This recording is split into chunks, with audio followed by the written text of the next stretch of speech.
Welcome back to Picture a Better Tomorrow, brought to you by Kanawha County Schools TV, Suddenlink Communications, and the United Way of Central West Virginia. For those regular viewers, you know that the second half of our show is always a success story. And so today I'm joined by Vicki Ballengee, who is the Executive Director of Heart and Hand, located in South Charleston. Now, full disclosure, we are related. Yes, we are. We are. So just let's get that out there. But your organization and your position as Executive Director is not just located in South Charleston, it's located in other counties. We'll talk about that in just a minute. So tell the viewers a little bit about Heart and Hand and what you all do as a nonprofit organization in this community.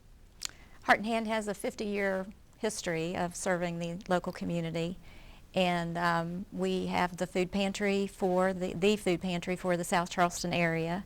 We also help with utility assistance. We help with work boots and non-skid shoes for those that want to help themselves but need a little bit of help. We help people with clothing, household items, and we serve not just South Charleston but also St. Albans, Dunbar, Institute, Tornado, Alum Creek, that area of Kanawha County. And also we have expanded into Putnam County.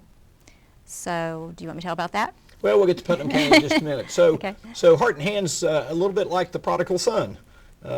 Here we are the second week of Lent, and so the prodigal son, you know, kind of goes off and does his thing, and then comes back and is welcome back. So Heart and Hand relocated for a short period of time over on McCorkle Avenue, and then you've recently kind of come home. Came back to D so tell us Street. about that. Yes, Heart and Hand started, like I said, over 50 years ago on D Street, and somewhere along the way went to Spring Hill for a better location. But because St. John's United Methodist Church on D Street closed in 2016 and also closed their daycare center, they made it possible for us to have that building where the daycare center was located at the corner of D Street and 2nd Avenue. It's a wonderful building. We moved in September of 2016. Ample space for our food pantry and the thrift store and offices and storage space, which is very important when you're in the type of business we're in. So it's just really worked out wonderfully for us. So you've actually expanded to some extent. Yes. Because of the size of the building and the opportunity that you have to spread out a little bit, but still be in one location. Right. The community really came together and helped us. I'm proud of the fact that we painted this 8,000 square foot building in 2 weeks with volunteers. It was pretty amazing. So you mentioned D Street and 2nd Avenue, so it's at the opposite end of D Street from the South Charleston Mound, which I think is pretty much of a landmark for everybody in this community. We're across from the Dairy Bar where Evans Lumber used to be across the street. Those are the landmarks people know. There you go. So, gosh, a lot of work to a building where there are a bunch of little tables and little chairs and things like that for the daycare, so you had to do a whole lot of work. There were a lot of bathrooms, typical of a daycare center, but it has been transformed, and half of the upstairs is our thrift store. And through that thrift store, we are able to serve people that come in and need clothing or household items. We have a voucher program, so if they come in to get food or some other type of assistance and they indicate that they need these other items, we give them a voucher, and they go into the thrift store and they get what they need free. But we are probably best known for people giving us their stuff. Everybody wants to say, you know, oh, my mother always donated to Heart and Hand, or I bring to Heart and Hand. And a little bit of a mystery might be, for some people, they haven't really thought about what we do with all of that stuff. So that is, we utilize a lot of volunteers, need a lot of volunteers, to go through all of the donations, and we sort through them and we put the things into the store to help people, as I just described.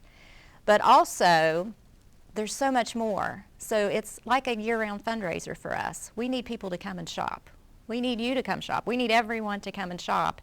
And we sell things at thrift store prices, but it generates income for us to cover our operational costs, and when we're able to have even more, that funds additional assistance to the people that need it. So you keep mentioning thrift store, and so give us a little concept. What's a thrift store all about? What's the ABCs of a thrift store business? Well, It looks like a little mini department store, and when you walk in, we have books, and we have toys, and we have housewares and shoes, and a women's clothing department, you might say, a room, and children's clothes and men's clothes. We have furniture, we have household items, just about everything. Everything people don't want anymore, they give to us. We get clothes with the tag still on them.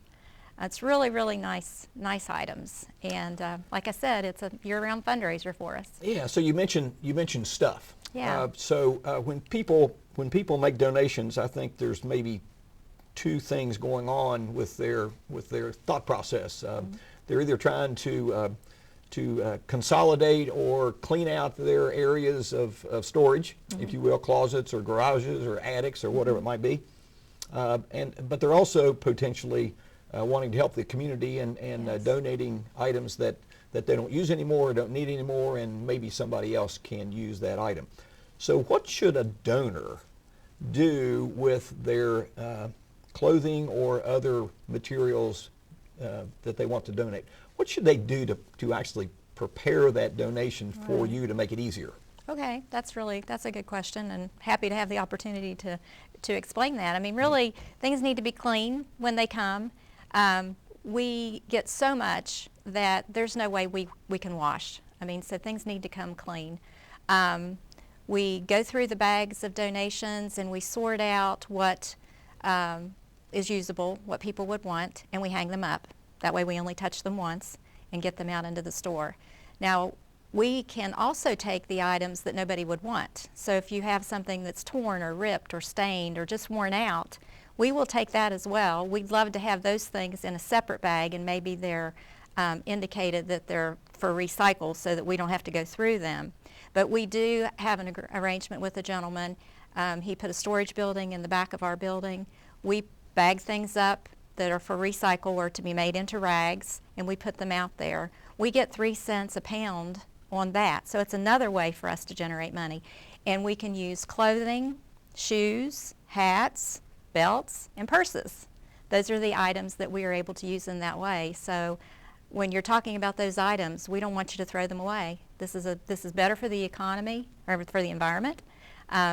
It helps us financially, and it gives people another way to give back to their community. Well, it's potentially better for the economy too, because we're recycling things. That's and, true. You know, we're making more space in our homes for more stuff, so that we can make another contribution. That's true. And you know, people that like to flea market, go to garage sales, they need to come to see us. I mean, we just recently put out vintage dolls, so you just never know what we're going to have. Yeah. So you mentioned Putnam County. Yes. So the same kind of operation in Putnam County, or is it a different scenario? No, it's different. We are always looking. We have a potential service area of 5 counties, and we're always looking to see what unmet needs there are in the communities where we could potentially serve. So in December of 2014, our board was having those thoughts about what could we do, and thanks to the United Way, who put out a request for proposal for Putnam County, that got our attention, and so we thought, well, maybe we'll consider Putnam County. So we did put in a proposal. We were very fortunate to be awarded that grant. So really, because of United Way, we went to Putnam County, where there was a tremendous need. Putnam County residents pretty much had to find their way to Charleston to get help. So we are now in donated space at Winfield United Methodist Church, right next to the DHHR. And the DHHR sends people straight over to us with whatever they still need, and we are able to help them. In 2016, we helped over 1,000 individuals. Over 1,000 individuals benefited from our office in Putnam County last year. So the DHHR and the church that you mentioned is in Winfield. Yes. Correct. But we serve all of Putnam County from there. Right. So typical office hours. Well, it's adequate. The church is open Monday through Thursday from 9 to 1:30, so we mirrored their hours. But we're flexible if somebody needs something beyond that, but it seems to be working really well. Sure. So relative to the overall structure, how many people, overall organization I should say, how many people, for example, shop at your thrift store? Any ideas? Any dollar amounts that, from a sales standpoint, that you'd be willing to share to show the benefit and the opportunity that we have? Yeah, it's a great opportunity. Our staff and volunteers are all really motivated to try to make money every day because we are operating a business. We have costs. We have, we now own a building and we don't pay rent, but we have utilities. And most of our employees are part-time, but we do have some. So we have costs to cover and then the opportunity to make money. So a $500 day is really good for us. A $10,000 plus month is really good for us. And when you think we're selling things for $1 and $2, we're moving a lot of stuff. That's a lot of activity. But keeping in mind, we're giving a lot away too. So Sure. yeah. So how many people do you see as clients in the social service area? We have for both offices, we benefited over 5,000 individuals last year. Wow. Yeah. We serve well over 100 families a month food through our food pantry. We process dollar energy applications, which is not our money and it doesn't run through us, but it is another way that we can help the community. We get FEMA dollars. Of course, United Way is we just couldn't do it without United Way. So we talked earlier in the segment about the struggles in the campaign. Yeah. So a reduction in funding potentially takes money out of your pocket, but it also potentially causes you to be able to serve fewer people, I would presume. Correct. Yes, the money we receive from United Way, 100% of that goes to assistance, basic needs, emergency assistance. So a reduction in funding from United Way would mean a dollar-for-dollar reduction in the amount we can help people. So just to recap here for just a minute, D Street, South Charleston, thrift store, which you described like a small department store, which is really pretty interesting. Social services office providing people with support that need assistance because of a crisis in their lives and Right. whatever that might look like. Food pantry, an opportunity for people to supplement their food needs on a weekly or monthly basis depending on their situation.